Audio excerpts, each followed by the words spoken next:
नमस्कार, मैं हूं आपके साथ मीनाक्षी रजत और आप देख रहे हैं विस्फोट, जहां जंग की आग कहां कहां किस तरीके से धधक रही है वो आपको दिखाएंगे। मिडिल ईस्ट में क्योंकि आर्थिक युद्ध जारी है तो यूरोप में भीषण बमबारी जारी है। विस्फोट में आपको हर एक वॉर फ्रंट्स की खबर से हम रूबरू करवाएंगे, लेकिन सबसे पहले बात उन खबरों की करते हैं जिन पर हमारी विशेष नजर रहेगी। पहली खबर के बारे में आपको बता दूं, खबर यह है कि मिडिल ईस्ट में अमेरिका और इजराइल का हर मंसूबा ईरान फेल करते जा रहा है। ईरान में सत्ता परिवर्तन का टारगेट हो या बमबारी के माध्यम से ईरान को झुकाने का प्रयास, और अब एक बार फिर से अमेरिका नया तरीका लेकर के सामने आया है। अमेरिकी प्रशासन ने ईरान के खिलाफ नए प्रतिबंधों का ऐलान किया तो ईरान ने भी दो टूक कह दिया है कि वो दशकों से प्रतिबंधों की मार झेल रहा है। हालात चाहे जैसे हो, लेकिन अमेरिका के हर हमले का माकूल जवाब दिया जाएगा। हालांकि अमेरिका अपने हमले को कामयाब बताने का प्रयास कर रहा है, लेकिन इन सब के बीच में उसकी रणनीति भी बदलती नजर आ रही है।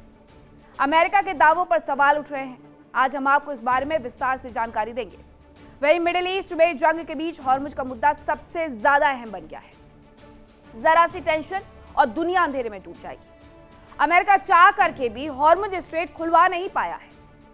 उधर ईरान के एक्शन का असर दुनिया के कई देशों की अर्थव्यवस्था पर दिखने लगा है। हालांकि इन सब के बीच में ईरान ने हॉर्मुज स्ट्रेट के मैनेजमेंट के लिए एक संस्था बना दी। ओमान के साथ मिलकर के बातचीत भी शुरू कर दी और फिलहाल जानकारी है कि ओमान और ईरान के बीच में सहमति बन चुकी है। और दुनिया के लिए राहत की खबर यह है कि जल्द ही हॉर्मुज स्ट्रेट के खुल जाने की उम्मीद है। आज हम आपको इसके बारे में डिटेल रिपोर्ट देंगे कि हॉर्मुज स्ट्रेट खुलेगा तो किससे फायदा और किससे नुकसान।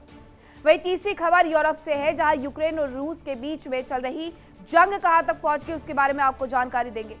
दोनों देश एक दूसरे के सैन्य ठिकानों पर ताबड़तोड़ हमले कर रहे हैं, एक दूसरे के अहम कारोबारी ठिकानों को तबाह कर रहे हैं। ये जंग खत्म होने की सूरत में नजर नहीं आ रही है। हालांकि इन सब के बीच में अमेरिका ने जरूर मध्यस्थता की पेशकश कर दी है, लेकिन वो प्लान भी आगे नहीं बढ़ सका और अब CIA प्रमुख अचानक से मॉस्को की यात्रा पर पहुंचे हैं, जिसके बाद ये सवाल खड़े होने लगे हैं कि कहीं अमेरिका और रूस के बीच में बैक चैनल बातचीत तो शुरू नहीं हो गई है, और क्या रूस और यूक्रेन की जंग थम जाएगी इस बैक चैनल बातचीत के माध्यम से? इसके बारे में भी आपको बताएंगे। तो चलिए करते शुरुआत और आपको बताती हूँ विस्फोट की पहली खबर। और खबर यह है कि ईरान के खिलाफ अमेरिका का ऑपरेशन इकोनॉमिक आउटकास्ट देखने को मिल रहा है। ईरान के वित्तीय नेटवर्क पर बड़ा हमला किया गया है। ट्रेजरी सेक्रेटरी स्कॉट बेसेंट का कहना है, उन्होंने कहा कि ईरान के आर्थिक सहारे को खत्म करना हमारा मकसद है। दुनिया भर में ईरान के वित्तीय रिश्तों पर हमला हुआ है। स्कॉट बेसेंट की तरफ से ये बड़ा बयान दिया गया है। उनका कहना है कि ईरान के खिलाफ अमेरिका का ऑपरेशन इकोनॉमिक आउटकास्ट अभी भी चल रहा है और कई बार प्रतिबंध लगाने की बात सामने आई है। ऐसे में ईरान के वित्तीय नेटवर्क पर बड़ा हमला, ट्रेजरी सेक्रेटरी स्कॉट बेसेंट इसे बता रहे हैं। ईरान के आर्थिक सहारे को खत्म करना हमारा मकसद है, स्कॉट बेसेंट का कहना है। वो कह रहे हैं कि दुनिया भर में ईरान के वित्तीय रिश्तों पर हमारी तरफ से हमला कर दिया गया है। The United States Treasury has begun Operation Economic Outcast, an unprecedented campaign against the Islamic Republic of Iran and its enablers. In the Second World War, D-Day marked the historic beginning of a campaign with our allies to target and drive the enemy from its positions, including those in third countries. Today, in that same spirit, we are launching an economic onslaught against Iran's financial connections around the globe. Our objective is to sever every economic lifeline that sustains this tyrannical regime until Tehran stands alone. और वहीं आपको बता दें कि Iran के हालात पर America का दावा सामने आ गया है। वित्त सचिव स्कॉट बेसेंट ने दावा कर दिया है कि वार्ता करना चाहता है ईरान। बेसेंट कह रहे हैं कि अमेरिका का दबाव ईरान की तरफ से सहन नहीं किया जा रहा है, इसलिए वो बातचीत के टेबल पर आना चाहता है। हालांकि ईरान इस बात से पूरे तरीके से इनकार करता है। ईरान का ये कहना है कि आर्थिक प्रतिबंध हमारे लिए कुछ नए नहीं है और बावजूद इसके हम अमेरिका को मजा चखाएंगे। हालांकि स्कॉट बेसेंट, जो कि वित्त सचिव हैं, वो ये जरूर कह रहे हैं कि ईरान दबाव झेल नहीं पा रहा है और हमसे बातचीत करना चाहता है। ये उनकी तरफ से पोस्ट करके जानकारी दी गई है। अभी आपने उनको सुना भी। स्कॉट बेसेंट का बयान भी हमने आपको सुनवाया, जिसमें वो बता रहे हैं कि कैसे ईरान घुटनों पर आना चाहता है। हालांकि ईरान इस बात से इनकार जरूर कर रहा है। वहीं ईरान के ऊर्जा मंत्री का अमेरिका को जवाब भी आ गया है कि जंग के दौरान भी पावर प्लांट्स हम बना रहे थे। इतने पावर प्लांट्स हैं कि यूएस के हथियार कम पड़ जाएंगे। पावर प्लांट्स बनाने का प्रोजेक्ट कभी रुका ही नहीं था। ये ईरान के ऊर्जा मंत्री की तरफ से जवाब दिया गया है। वो कह रहे हैं कि जितने हमले करने हैं कर लो, क्योंकि जंग के दौरान भी हम तो अपनी तैयारियों में थे और हमारी तैयारी पावर प्लांट्स खड़े करने की थी और हमने इतने पावर प्लांट्स बना लिए हैं कि यूएस के हथियार कम पड़ जाएंगे उन्हें नष्ट करने में। वहीं वो ये भी कह रहे हैं कि पावर प्लांट्स बनाने का प्रोजेक्ट कभी रुका ही नहीं था, हम भले ही युद्ध में थे लेकिन हमारा काम लगातार चल रहा था। अब ऊर्जा मंत्री की तरफ से ये बड़ी बात कही गई। स्कॉट बेंसे जो कि ट्रेजरी सेक्रेटरी हैं, वो ये कह रहे हैं कि दबाव ईरान झेल नहीं पा रहा है। ईरान कह रहा है कि हम तो युद्ध की तैयारी में, युद्ध के वक्त में भी थे और आज भी हमारी तैयारी पूरी है।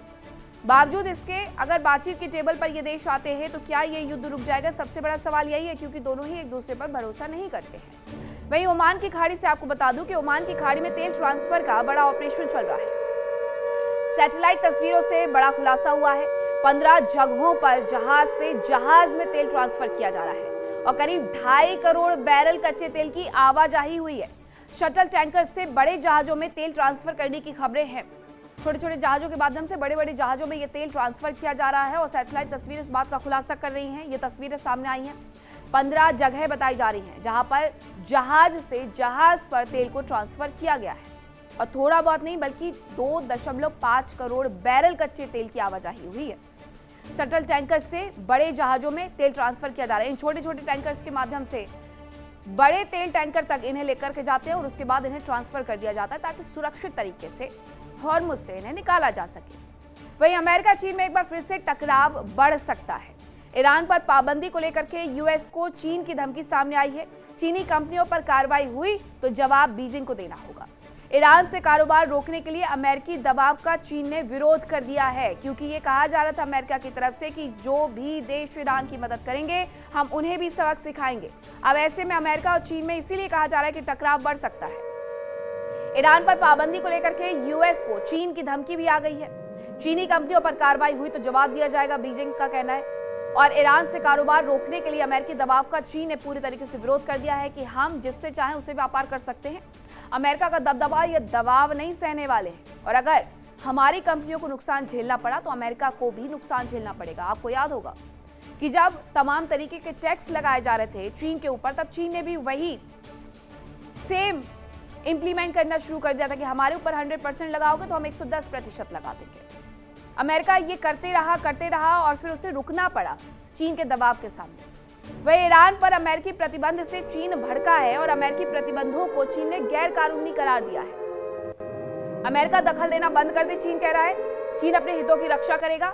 ईरान मुद्दे पर अमेरिका चीन में ये टकराव बढ़ गया है और चीन ने सीधे चेतावनी दे दी है कि अमेरिका का दखल हम बर्दाश्त नहीं करने वाले हैं। अमेरिका को दखल देना बंद करना पड़ेगा और हम अपने हितों की रक्षा खुद कर सकते हैं। हमें पता है कि हमारे लिए क्या सही है और क्या गलत है। दूसरी तरफ ये भी कहा उन्होंने कि चीनी कंपनियों पर अगर कार्रवाई होती है तो जवाब बीजिंग देगा और अगर हमारे कारोबार पर दखल हुआ तो अमेरिका को भुगतान करना पड़ेगा। अब अमेरिका चाहते ना चाहते भी चीन के सामने झुकता जरूर है और ये पहले भी देखा जा चुका है। जब वो तमाम तरीके के टैक्स का बोझ डालने का प्रयास चीन के ऊपर कर रहा था, चीन ने ऐसा सबक सिखाया था कि अमेरिका को उल्टे पैर होना पड़ा था। इस बार भी स्थिति ईरान के साथ कारोबार को लेकर के वही बनी हुई है। अमेरिका कह रहा है अगर कोई ईरान का सपोर्ट करेगा तो हम उसे नहीं छोड़ने वाले हैं। दूसरी तरफ चीन ये कह रहा है कि हमें जिससे व्यापार करना है हम करेंगे और हमारी कंपनियों पर अगर आंच भी आई, उन पर लगाम कसने की कोशिश भी की गई तो अमेरिका को इसका भुगतान करना पड़ेगा। अमेरिका और ईरान के बीच में जंग अब हथियारों की जगह पैसों के इस्तेमाल की हो गई है। अब ईरान के सैन्य ठिकानों और अहम अड्डों पर बमबारी की जगह ईरान के कारोबार को दबाव में लाने का प्रयास हो रहा है। हालांकि ईरान ने बिल्कुल स्पष्ट कर दिया है कि उस पर इससे कोई प्रभाव नहीं पड़ने वाला। उसके साथ ही चीन ने भी अमेरिका को चेतावनी दी है। हालांकि अमेरिका के दावों की हकीकत अब इसी बात से समझी जा सकती है कि वो अब जंग के लिए अपनी रणनीति बदलने को मजबूर हो गया है।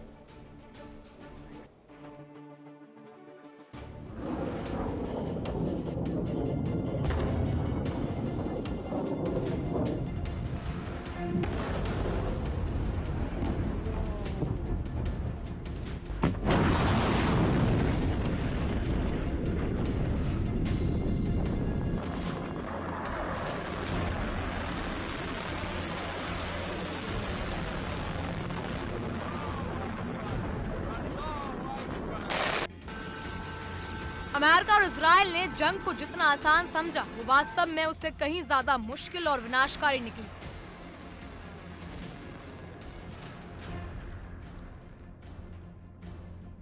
ईरान के खिलाफ अमेरिका और इजराइल की हर चाल नाकामयाब रही।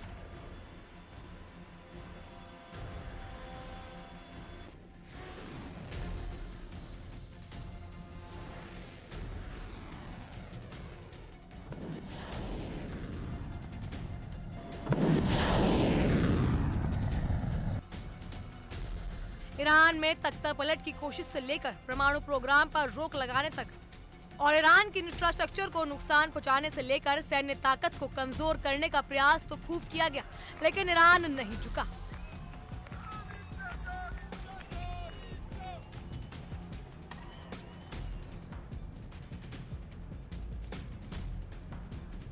अमेरिका ने ईरान के ठिकानों पर बमबारी की, 13,000 से ज्यादा जगहों पर बम गिराए, लेकिन कोई फायदा नहीं हुआ। ईरान ने जंग के दौरान हॉर्मुज स्ट्रेट को ब्लॉक किया, जहाजों के आने जाने के लिए आदेश जारी किए। आदेश नहीं मानने वाले जहाजों पर हमले भी किए गए।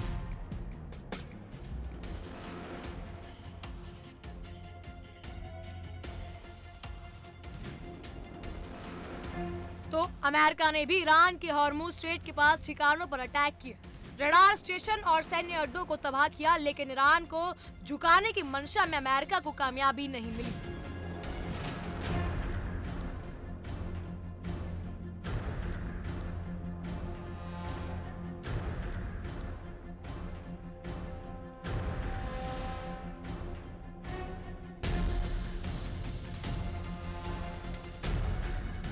आखिरकार अमेरिका ने एक बार फिर बमबारी की जगह आर्थिक प्रतिबंधों वाली रणनीति का सहारा लिया।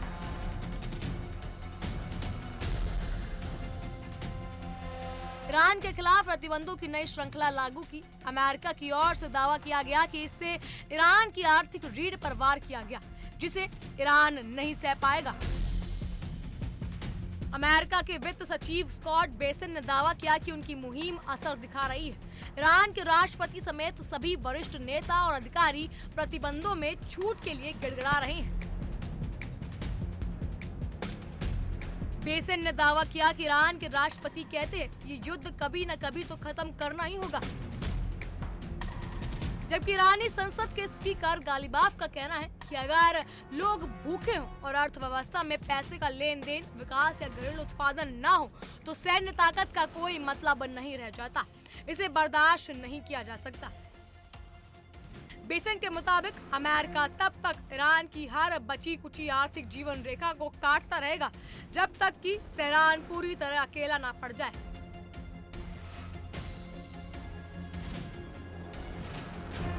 उनका दावा है कि जब सिस्टम चलाने वाले लोग ही भूख और ताकत के इस्तेमाल की सीमा की बात करने लगते हैं, तो इसका मतलब है कि आर्थिक दबाव अब सिर्फ एक थ्योरी नहीं बल्कि सरकार के भीतर की एक हकीकत बन चुका है।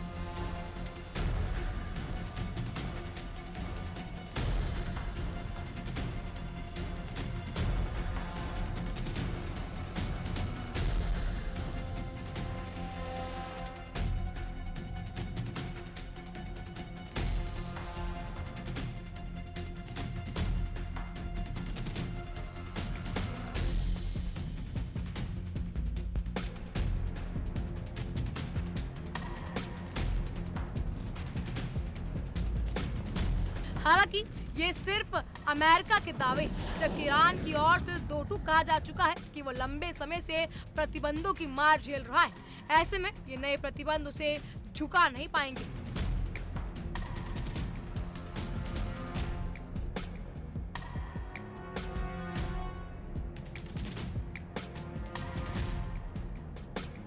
उधर अमेरिका के नए प्रतिबंधों से ईरान पर दबाव बढ़ा तो चीन की भी टेंशन बढ़ गई। चीन ने साफ चेतावनी दी है कि अगर अमेरिकी राष्ट्रपति डोनाल्ड ट्रंप का प्रशासन चीनी कंपनियों को ईरान से जुड़े बड़े प्रतिबंधों के दायरे में लाता है तो बीजिंग भी चुप नहीं बैठेगा। खबर है कि अमेरिका के नए प्रतिबंधों से चीन बेहद नाराज है। दरअसल चीन ईरान के कुल तेल निर्यात का लगभग 90% हिस्सा खरीदता है। चीन के विदेश मंत्रालय ने साफ शब्दों में अमेरिका को चेतावनी दी कि चीन अपने अधिकारों और हितों की रक्षा के लिए हर जरूरी कदम उठाएगा।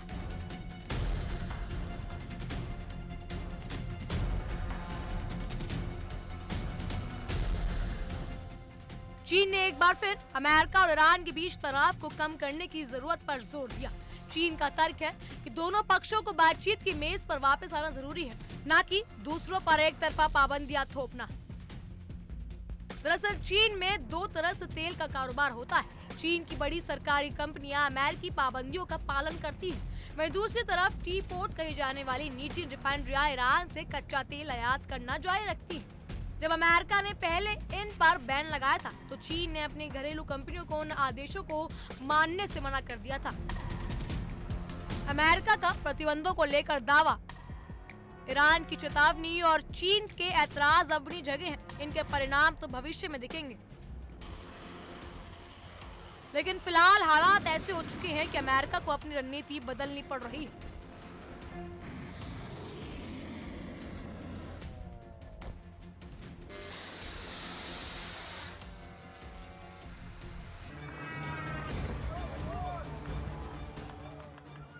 ईरान के साथ युद्ध के बाद अमेरिका फारस की खाड़ी में अपनी सभी सैन्य मौजूदगी कम करने पर विचार कर रहा है।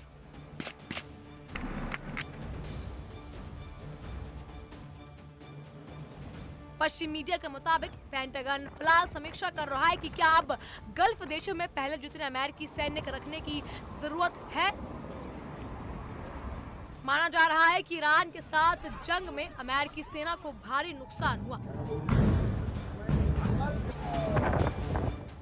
अमेरिकी सैन्य बेस भी बर्बाद हुए। रिपोर्ट के मुताबिक इस दौरान 200 से ज्यादा अमेरिकी सैन्य सुविधाएं क्षतिग्रस्त या तबाह हुई।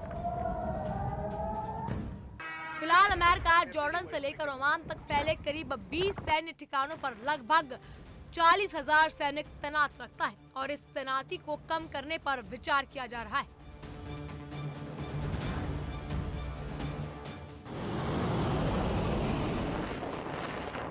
बहरीन में अमेरिकी नौसेना के 5th फ्लीट का मुख्यालय है, जबकि कुवैत, कतर, यूएई और दूसरे गल्फ देशों में भी अमेरिका के बड़े सैन्य ठिकाने हैं। अमेरिका कई दशकों से इन सैन्य ठिकानों के जरिए मिडिल ईस्ट में अपने सैन्य अभियान चलाता रहा है और क्षेत्र के सहयोगी देशों की सुरक्षा में मदद करता रहा है।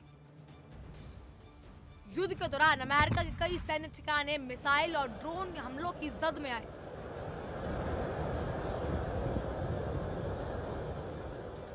मार्च में कुवैत में एक सैन्य ठिकाने पर हुए हमले में 6 अमेरिकी सैनिकों की मौत हो गई।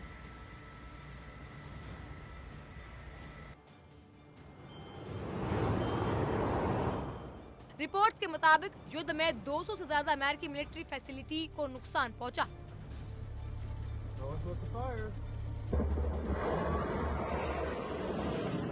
इस दौरान कुल 18 अमेरिकी सैनिकों की मौत हो गई।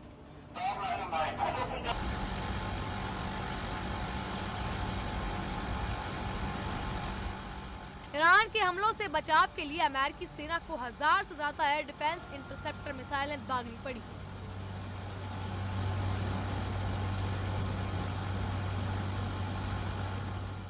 इससे पैट्रियट और थार जैसे एयर डिफेंस सिस्टम के मिसाइल भंडार पर दबाव बढ़ा और उनका जखीरा ऐतिहासिक रूप से कम हो गया।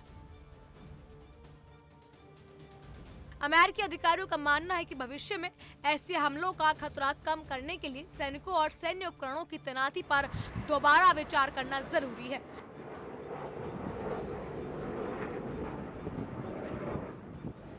खबर है कि पेंटागन फिलहाल कई प्रस्तावों पर चर्चा कर रहा है। इनमें गल्फ देशों से कुछ सैनिकों और सैन्य उपकरणों को जॉर्डन, इजराइल और सऊदी अरब के लाल सागर तट के करीब तैनात करने का सुझाव दिया गया। अधिकारियों का मानना है कि ये इलाका ईरान की मिसाइलों और ड्रोन की रेंज से बाहर है। मीडिया रिपोर्ट्स के मुताबिक सैनिकों की तैनाती को लेकर ट्रंप सरकार के भीतर भी अलग अलग राय है। एक पक्ष चाहता है कि अमेरिका मिडिल ईस्ट में अपनी सैन्य मौजूदगी कम करे और संसाधनों का ज्यादा इस्तेमाल करके घरेलू सुरक्षा तथा चीन से मुकाबला करे, तो वहीं दूसरा पक्ष मानता है कि गल्फ देशों और इजराइल में मजबूत अमेरिकी सैन्य मौजूदगी बनाए रखना जरूरी है ताकि क्षेत्र में अमेरिका का प्रभाव कायम रहे। बताया जा रहा है कि एक प्रस्ताव में कुवैत समेत गल्फ देशों में सैनिकों और सैन्य उपकरणों को इजराइल के ओवर द एयर बेस भेजने की बात कही गई है। हालांकि इस प्रस्ताव का प्रशासन के भीतर विरोध भी हो रहा है। कुछ अधिकारियों का कहना है कि इजराइल में अमेरिकी सैन्य मौजूदगी बढ़ाने से संवेदनशील खुफिया जानकारी की सुरक्षा पे खतरा बढ़ सकता है।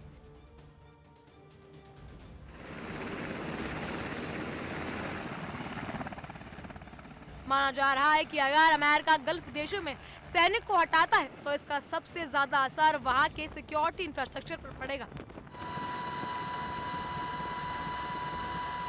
साथ ही पूरे मिडिल ईस्ट के सुरक्षा समीकरण भी बदल सकते हैं, क्योंकि दशकों से सऊदी अरब, यूएई, कतर, कुवैत, बहरीन और दूसरे खाड़ी देश अपनी सुरक्षा के लिए अमेरिकी सैन्य मौजूदगी पर निर्भर रहे हैं।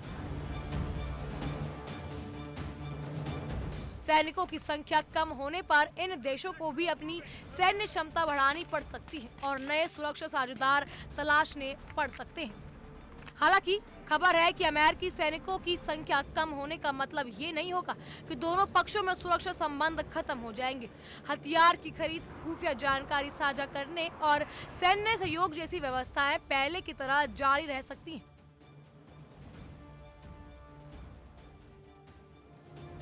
पेंटागन का अनुमान है कि सितंबर के अंत तक ईरान युद्ध पर अमेरिका का खर्च 37.5 अरब डॉलर यानी करीब 3.6 लाख करोड़ रुपए तक पहुंच सकता है।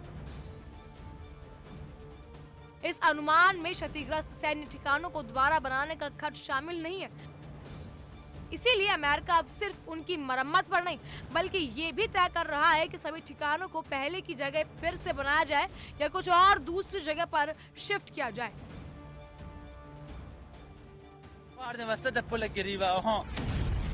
साफ है कि अमेरिका ईरान के झुकने के दावे चाहे जितना कर ले, लेकिन हकीकत ये है कि अमेरिका खुद ही रणनीति बदलता दिख रहा है और जाहिर है कि अमेरिका के इस कदम के पीछे ईरान का ही खौफ है।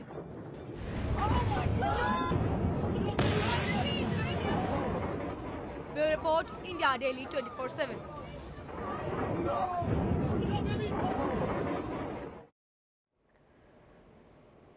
और अब आपको बताती हूँ कि खाड़ी में कहां पर अमेरिका के सैन्य बेस है। तो सबसे पहले बात कतर की करेंगे, जहां अल उदैद एयरबेस है। मिडिल ईस्ट में यूएस का सबसे बड़ा एयरबेस है जो कि कतर में है। बात बहरीन की, naval support activity, US navy के 5वें बेड़े का हेडक्वार्टर यहां पर है। वहीं कुवैत में कैंप आरिफजान अमेरिकी सेना का लॉजिस्टिक एयरबेस है। इसके अलावा कुवैत में आपको बताती हूँ कि अली अल सलेम एयरबेस है, जहां पर अमेरिकी लड़ाकू विमानों का ठिकाना है। और यूएई के अल धफरा में निगरानी और लड़ाकू विमानों का बेस है। सऊदी अरब में प्रिंस सुल्तान एयरबेस है और एयर ऑपरेशन के लिए ये सबसे ज्यादा जरूरी ठिकाना है। सिर्फ इतने ही एयरबेस नहीं है, उसके और भी देशों में है, जिसमें जॉर्डन की अगर मैं बात करूं तो मुआफक साल्ती एयरबेस उनका है, अमेरिकी सैन्य अभियानों का ठिकाना है। वहीं ओमान में भी उनका एयरबेस है, मरीरा है। अरब सागर तक यूएस की रणनीतिक पहुंच है। तो ये तमाम उन्होंने एयरबेस बनाए हुए हैं, जिसके माध्यम से वो हर देश को मिडिल ईस्ट में निशाना भी बना सकते हैं और वहां से अन्य क्षेत्रों को भी साध सकते हैं। अब आपको बताती हूं कि कहां से अमेरिकी सेना भागने को मजबूर हो गई है। तो सबसे पहले आपको बताते हूं इराक में क्या हुआ। इराक से विदाई का काउंटडाउन शुरू होता है और इराक में अमेरिकी सेना की मौजूदगी लंबे समय से रही। सबसे पहले बात अगर 2003 की जाए तो 2003 से लेकर के 2026 तक, और अब सितंबर वो आखिरी महीना होगा उनके लिए वहां से मूव करने का। इसके पहले भी 1991 में इराक के साथ अमेरिका युद्ध में रहा है। ईरान समर्थित शिया मिलिशिया समूह लगातार इसके विरोध में रहे हैं और ईरान जंग के बीच में ईरान ने रॉकेट और ड्रोन से लगातार प्रहार किया, तो अमेरिका यहां पर भी अपने कदमों को पीछे खींच रहा है। ईरानी हमलों के बाद इराक की सरकार अब एक तरीके के दबाव में रही और अमेरिकी सैनिकों को निकालने का भारी प्रयास किया और सफल भी हो गए। राजनीतिक दबाव बना इराक के ऊपर और यूएस सैनिक इराक से निकल रहे हैं। मिशन ईरान में भी वो शामिल हो सकते हैं। माना यह जा रहा है कि वहां से निकलेंगे और सीधे मिशन ईरान में आ जाएंगे। 30 सितंबर तक अमेरिकी सेना को इराक से निकल जाना होगा। इसके अलावा सीरिया से भी इनकी विदाई हुई थी। सीरिया के अल-तन्फ और मखमूर जैसे क्षेत्रों से बेस हटाए जाएंगे। सीरिया में ईरान के कामिकाजी ड्रोन ने बेस को निशाना बनाया और सुरक्षा कारणों से कई अमेरिकी बेस को हटाया जा रहा है। इसके अलावा भी कई ऐसे देश रहे हैं जहां से अमेरिका को उल्टे पैर भागना पड़ा, जिसमें अफगानिस्तान भी रहा। और इराक के बारे में मैंने आपको जानकारी दी, सीरिया के बारे में हमने आपको जानकारी दी है। तो ये तमाम वो देश रहे जहां से अमेरिका भागते हुए नजर आया। अब आपको बताती हूँ कि गाजा में इजराइल का बड़ा हमला देखने को मिला है। शेख रादवान इलाके में इजरायली डिफेंस फोर्स की एयर स्ट्राइक देखने को मिली है। तो ये तैयारियां अब उनकी तरफ से की जा रही है। गाजा में इजराइल की तरफ से एक बड़ा हमला कर दिया गया है। हालांकि गाजा को अभी भी इजराइल ने घेरा हुआ है, वहां से वो हट नहीं रहे हैं। शेख रादवान इलाके में इजरायली डिफेंस फोर्स की तरफ से ये एयर स्ट्राइक की गई है। और इजराइल में वाटर डिसैलिनेशन पावर प्लांट्स पर भी उनकी तरफ से हमला किया गया है। सबसे ज्यादा निशाना भी उसी को बनाया जा रहा है। गाजा में इजराइल ने जो हमला किया उससे जुड़ी हुई तमाम तस्वीरें भी लगातार वायरल होती रहती हैं। गाजा पूरी तरीके से मिटा दिया गया है, ये जो हमले इजराइल की तरफ से किए जाते हैं उसमें। हालांकि इजरायली डिफेंस फोर्स अभी भी वहां से कहां हटने का प्रयास कर रही है। अमेरिका जरूर ये कह रहा है कि वहां से हम इजरायली डिफेंस फोर्स को हटाएंगे, लेकिन इजरायली डिफेंस फोर्स ये कह रही है कि पहले आप हमास से कहिए कि वो अपने सारे के सारे शस्त्र त्याग दें, जो कि हमास को मंजूर नहीं है। मैं एक और खबर आपको बताती हूँ, सीज फायर के बावजूद लेबनान पर इजराइल का अटैक लगातार चल रहा है।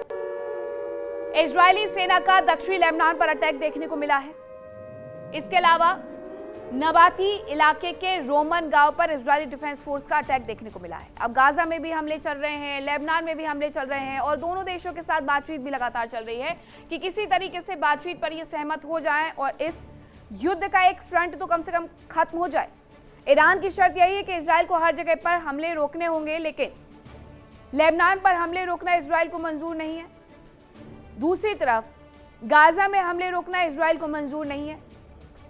यमन में हमले रोकना इजराइल को मंजूर नहीं है। और अगर ये हमले नहीं रुकेंगे तो ईरान के साथ भी इस तरीके से युद्ध चलता रहेगा। नबाती इलाके के रोमन गांव में इजरायली डिफेंस फोर्स ने अटैक करके हिजबुल्लाह को समाप्त करने का एक प्रयास जरूर किया है, लेकिन हिजबुल्लाह भी पीछे नहीं हटना चाहता है। वो कह रहा है कि हम या तो खत्म हो जाएंगे या फिर इजराइल को मिटा देंगे, और तभी तक ये युद्ध जारी रहने वाला है। वहीं ड्रोन हमलों के खिलाफ यूएई का एक बड़ा प्लान सामने आया। यूएई में स्वदेशी डिफेंस ड्रोन का प्रोडक्शन शुरू हुआ। ईरानी शाहिद ड्रोन को रोकने की तैयारी की जा रही है और रोजाना करीब 1, 2, 3 नहीं बल्कि 30 इंटरसेप्टर्स बनाने का दावा तक किया जा रहा है। और इतना ही नहीं, उत्पादन भी बढ़ाया जा रहा है। 100 यूनिट प्रतिदिन करने की तैयारी की जा रही है। तो ये तमाम तैयारियां की जा रही हैं, लेकिन इन सब के बीच में कहीं ना कहीं मिडिल ईस्ट में स्थिति जस की तस नजर आती है। मिडिल ईस्ट में जंग के दौरान सबसे अहम मुद्दा ईरान में तख्ता पलट का था, यानी ईरान की कट्टरपंथी व्यवस्था का अंत करना, जिसके बाद ईरान का परमाणु प्रोग्राम बेहद अहम मुद्दा बना। और अब हॉर्मुज स्ट्रेट का मुद्दा सबसे ज्यादा अहमियत रखता है, क्योंकि यहाँ जरा सी अव्यवस्था से दुनिया की अर्थव्यवस्था हिल गई है। हालांकि अब दुनिया के लिए राहत भरी खबर भी हो सकती है कि हॉर्मुज स्ट्रेट खुलने वाला है, लेकिन ये खुलेगा कैसे, कौन इसके लिए प्रयास कर रहा है, इस रिपोर्ट में देखें।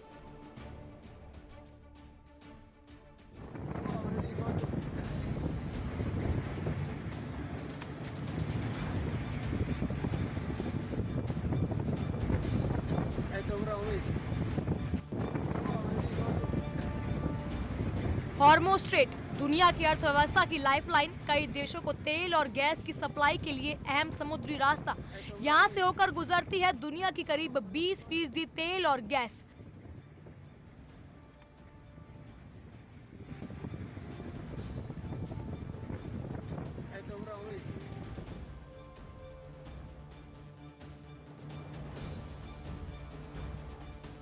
जंग के पहले ही आशंका जताई जा रही थी कि ईरान इस रास्ते पर पाबंदी लगा सकता है, और हुआ भी वैसा ही। ईरान ने हॉर्मुज स्ट्रेट पर ऐसा शिकंजा कसा कि दुनिया की आर्थिक स्थिति बिगड़ गई।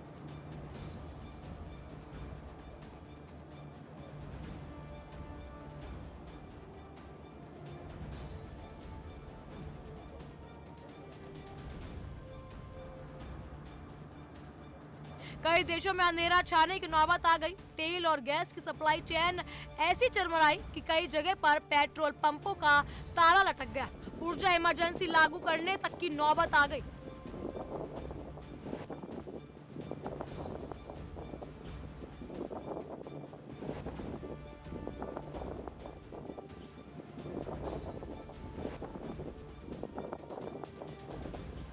ईरान ने हॉर्मुज स्ट्रेट पर कब्जा किया, वहां से गुजरने वाले शिपिंग ट्रैफिक से टोल वसूलने की बात कही। हालांकि बाद में टोल को सर्विस फीस, सिक्योरिटी फीस और एनवायरमेंटल प्रोटेक्शन फीस का नाम दे दिया गया।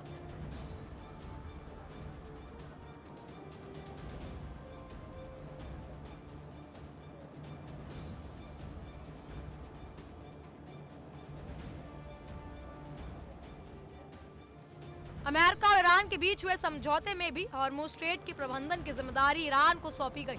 ईरान ने तुरंत ही एक संस्था बनाई और हॉर्मुज़ स्ट्रेट के मैनेजमेंट का काम संभालने लगा। इस दौरान उसने दो टूक कह दिया कि हॉर्मुज़ पर अब सिर्फ उसका ही आदेश चलेगा। ईरान ने जहाजों के लिए आदेश जारी किया और नहीं मानने वाले जहाजों पर हमले भी किए।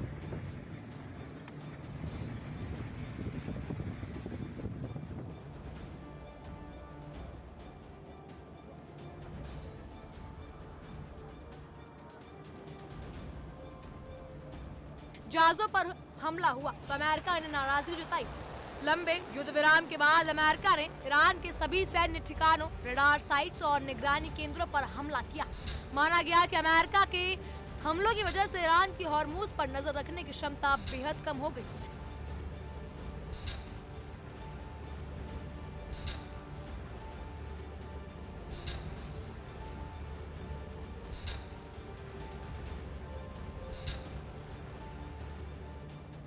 खबर है कि अमेरिका ने ईरान की हॉर्मुज़ में निगरानी क्षमता कम होने का फायदा उठाया और हॉर्मुज़ के दक्षिणी तट से रात के अंधेरे में और ऑटोमेटिक आइडेंटिफिकेशन सिस्टम यानी AIS बंद करके कई जहाजों को हॉर्मुज़ स्ट्रेट में एंट्री करवाया और बाहर निकलवाया।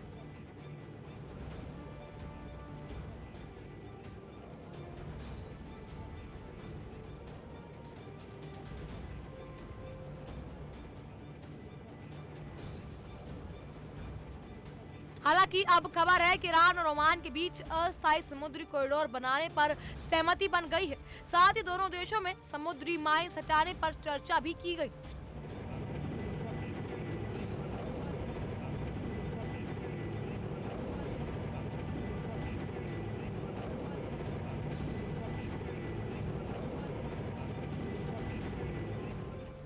बताया जा रहा है कि ईरान और ओमान ने स्ट्रेट ऑफ हॉर्मुज़ से जहाजों की आवाजाही फिर से शुरू करने के लिए एक अस्थायी समुद्री रास्ता बनाने पर चर्चा की है।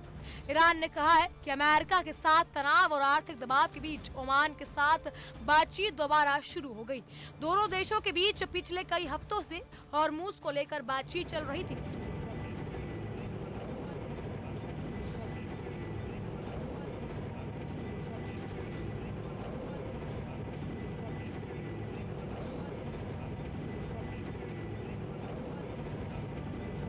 हालांकि अमेरिकी राष्ट्रपति डोनाल्ड ट्रंप पहले ही दावा कर चुके हैं कि हॉर्मुज़ में भी सभी माइंस हटा दी गई हैं। अमेरिका और ईरान के बीच सीधी लड़ाई अब काफी कम हो गई है, लेकिन दोनों देशों के बीच शांति समझौते को लेकर बातचीत आगे नहीं बढ़ पा रही है। इसीलिए हॉर्मुज़ से गुजरना अभी भी खतरनाक बना हुआ है।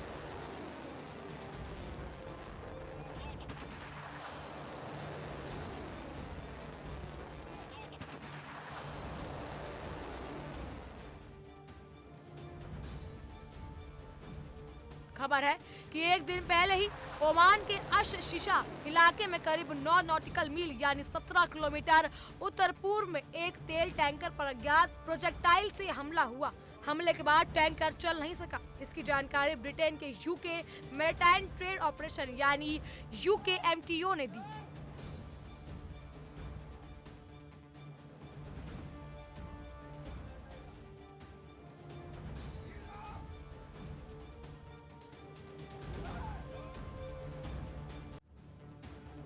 अमेरिका ने हॉर्मुज़ स्ट्रेट पर नाकाबंदी बैठा दी है। अमेरिकी सेना ईरान की ओर से आने वाले और ईरान की ओर जाने वाले जहाजों को रोक रही है। सेंट्रिकॉम की ओर से दावा किया गया कि अब तक 70 से ज्यादा जहाजों को रास्ता बदलने पर मजबूर किया गया है।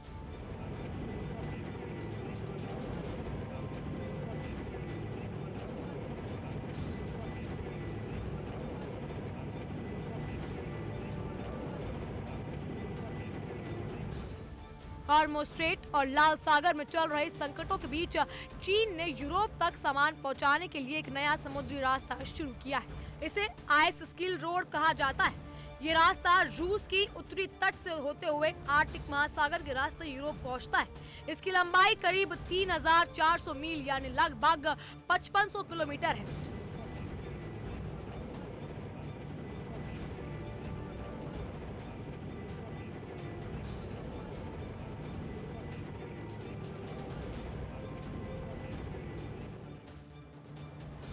बताया जा रहा है कि बीते 15 अगस्त को चीनी कंटेनर शिपिंग कंपनी सी लीजेंड ने इस रास्ते से अपनी पहली रेगुलर वीकली शुरुआत की। जहाज चीन के निगम्बो जंगशान बंदरगाह से ब्रिटेन के फेलिक्सटो पोर्ट तक पहुंचा।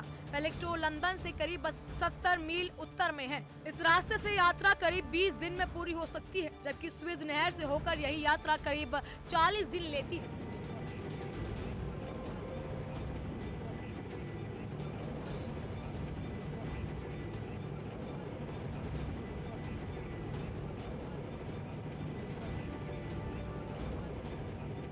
माना जा रहा है कि आर्कटिक में बढ़ते तापमान के कारण समुद्री बर्फ कम हो रही है। इससे नॉर्दर्न सी रूट अब पहले की तुलना में साल से ज्यादा समय तक इस्तेमाल किया जा सकता है। यूनिवर्सिटी ऑफ साउथहैम्पटन की रिसर्च के मुताबिक आर्कटिक की बर्फ के पिघलने की रफ्तार में हाल ही में फिर तेजी आई है। सी लीजेंड ने अक्टूबर में इस रास्ते की टेस्टिंग की थी। कंपनी की योजना अभी करीब 2 महीने के आवागमन सीजन को 3 से और फिर 4 महीनों तक बढ़ाने की है, जिसका लक्ष्य है साल भर में इस रास्ते को इस्तेमाल करना है।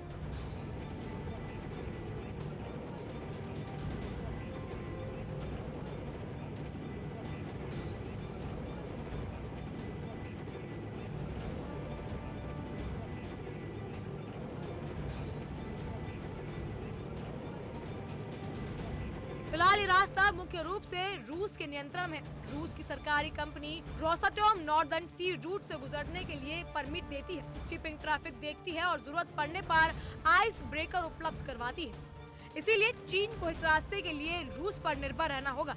हालांकि इससे चीन को मलक्का स्ट्रेट पर निर्भरता कम करने में बेहद मदद मिल सकती है।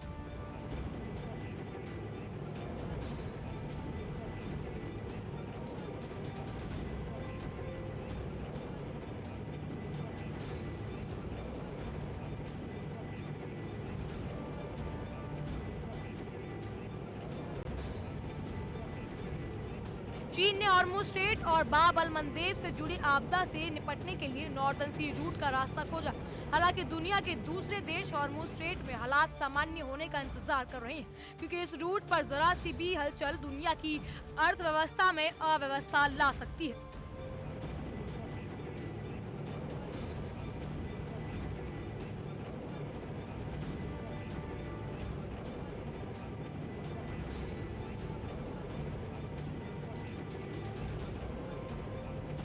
Report India daily 24/7।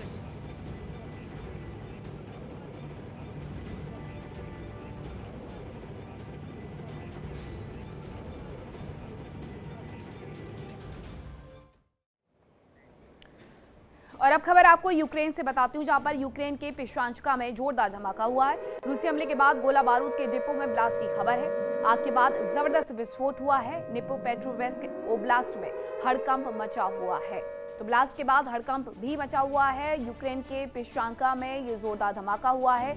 तस्वीरें भी सामने आई हैं। धमाके में सब कुछ दहल गया है, सब कुछ नष्ट नजर आता है। जो लोग आसपास बैठे हुए थे वो भी अपनी जान बचा करके भागते हुए नजर आते हैं। रूसी हमला था। रूसी हमले के बाद गोला बारूद के डिपो में ब्लास्ट की खबर सामने आई है। ये जबरदस्त विस्फोट के बाद सब कुछ यहाँ पर तबाह हो गया है।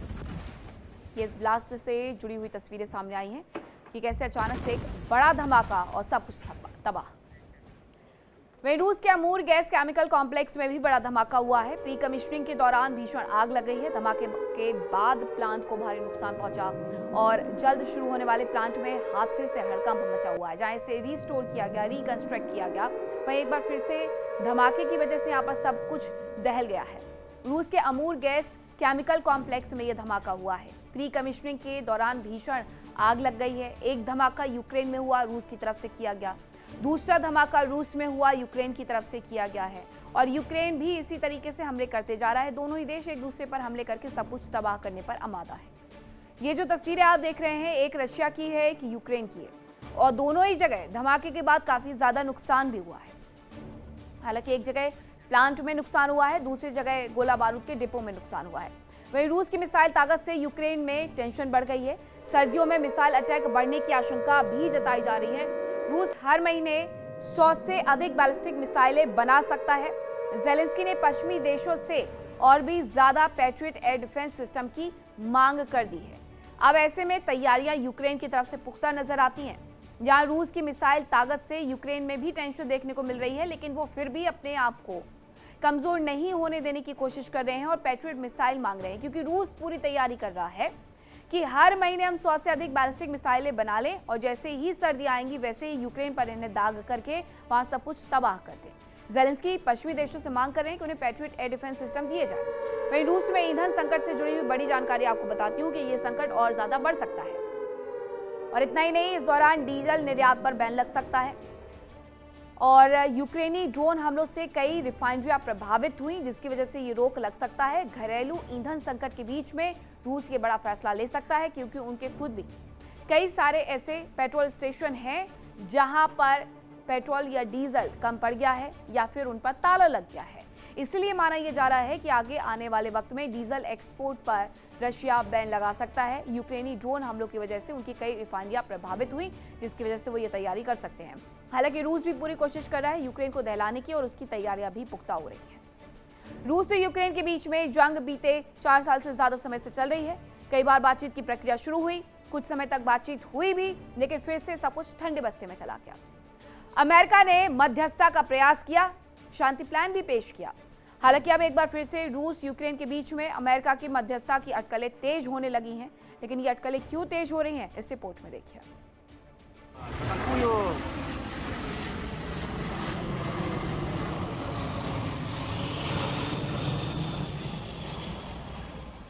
रूस के आसमान में अमेरिका का विमान, अमेरिकी एयरफोर्स का C-17 ग्लोबमास्टर विमान अचानक रूस के एयरपोर्ट पर उतरा।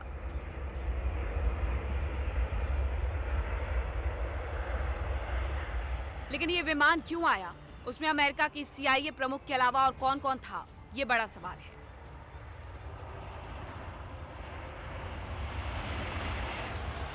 CIA चीफ रेडक्लिफ अचानक ही मॉस्को के दौरे पर पहुंचे। उनके इस अचानक यात्रा से कई सवाल खड़े हो रहे हैं। हालांकि ये दौरा काफी अहम है, क्योंकि वास्तव में रूस और अमेरिका के बीच रिश्ते तनावपूर्ण लग रहे हैं।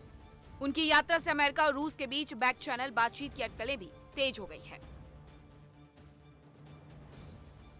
रिपोर्ट्स कहती हैं कि CIA प्रमुख बनने के बाद रूस की जॉन रेडक्लिफ की ये पहली ज्ञात यात्रा है। बताया जा रहा है कि रेडक्लिफ ने मॉस्को में कुछ बैठकों में हिस्सा लिया, लेकिन इन बैठकों का मकसद क्या था, इसकी आधिकारिक जानकारी अभी तक सामने नहीं आई। CIA प्रमुख रेडक्लिफ अमेरिकी वायुसेना के C-17A ग्लोबमास्टर 3 सैन्य परिवहन विमान से रूस पहुंचे। ऑनलाइन फ्लाइट ट्रैकिंग डेटा के अनुसार अमेरिकी सैन्य विमान अमेरिका से रवाना होकर पहले लताविया गया और वहां से मॉस्को के न्यूकोवो एयरपोर्ट पहुंचा।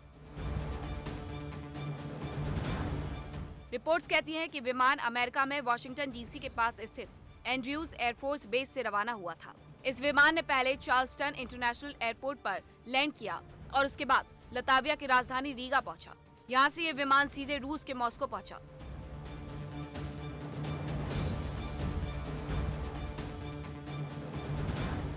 रेडक्लिफ की रूस यात्रा से दोनों देशों के बीच बैक चैनल वार्ता की अटकलें तेज हो गई हैं। दरअसल ऐसी बातचीत में सामान्य कूटनीतिक मुद्दों से अलग मुद्दों पर चर्चा की जाती है। ये दोनों पक्षों को सीधे संवाद करने, सीमा रेखा स्पष्ट करने, गलतफहमी की संभावना को कम करने और सीमित समझौतों की संभावनाओं का पता लगाने का एक तरीका हो सकता है। इनमें परमाणु जोखिम, कैदियों की अदला बदली या युद्ध क्षेत्र में टकराव को कम करने जैसे मुद्दे भी शामिल हो सकते हैं। रेडक्लिफ बीते कुछ समय में रूस की सैन्य लामबंदी और युद्ध में हो रहे नुकसान को लेकर सार्वजनिक बयान भी दे चुके हैं, जो यूक्रेन युद्ध की दिशा और रूस की घरेलू स्थिरता पर CIA के ध्यान को दिखाता है।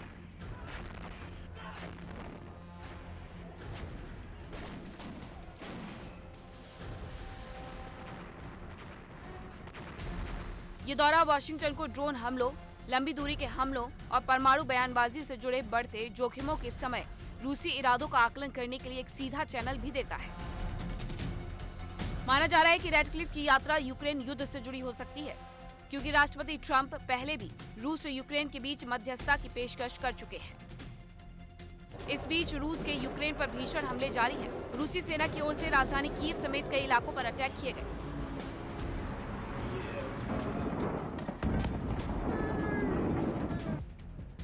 रूस की सेना ने यूक्रेन के जर्रे जर्रे पर बारूदी बारिश की। इसके अलावा बंदरगाहों पर भी तबाही मचाई।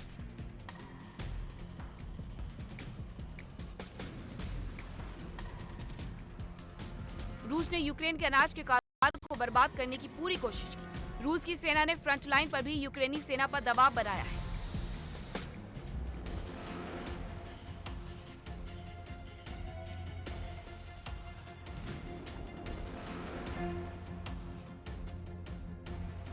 राष्ट्रपति पुतिन पहले ही कह चुके हैं कि यूक्रेन की ओर सेना बढ़ रही है और यूक्रेन के हमलों से रूस के सैन्य अभियान पर कोई फर्क नहीं आया है।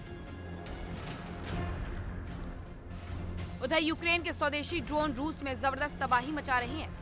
यूक्रेन के ड्रोन केवल फ्रंट लाइन पर ही नहीं, रूस के अंदरूनी इलाकों में जबरदस्त नुकसान पहुंचा रहे हैं।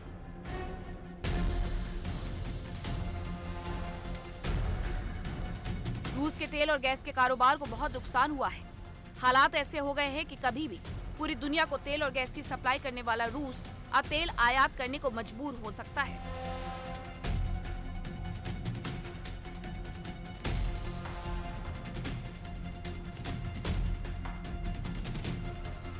रूस के कई इलाकों में तेल और गैस की किल्लत की भी खबरें हैं। बताया जा रहा है कि कुछ जगहों पर तो तेल की इतनी कमी हो गई है कि पेट्रोल पंप पर ताला तक लग गया। साफ है कि रूस और यूक्रेन के एक दूसरे पर भीषण हमले जारी हैं। तबाही दोनों ओर फैल रही है।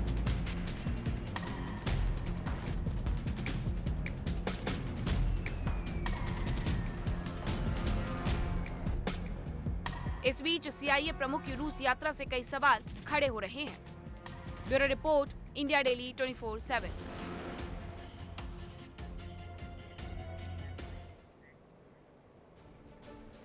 और विस्फोट में आज के लिए इतना ही। कल फिर होगी मुलाकात कुछ नई खबरों के साथ। रुक रहे एक छोटे से ब्रेक के लिए, कहीं मत जाएगा, खबरों का सिलसिला लगातार जारी है। देखिए इंडिया डेली 24/7 अब आपकी स्मार्ट टीवी पर।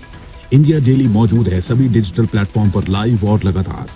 इंडिया डेली 24/7 हर दिन राष्ट्र को समर्पित।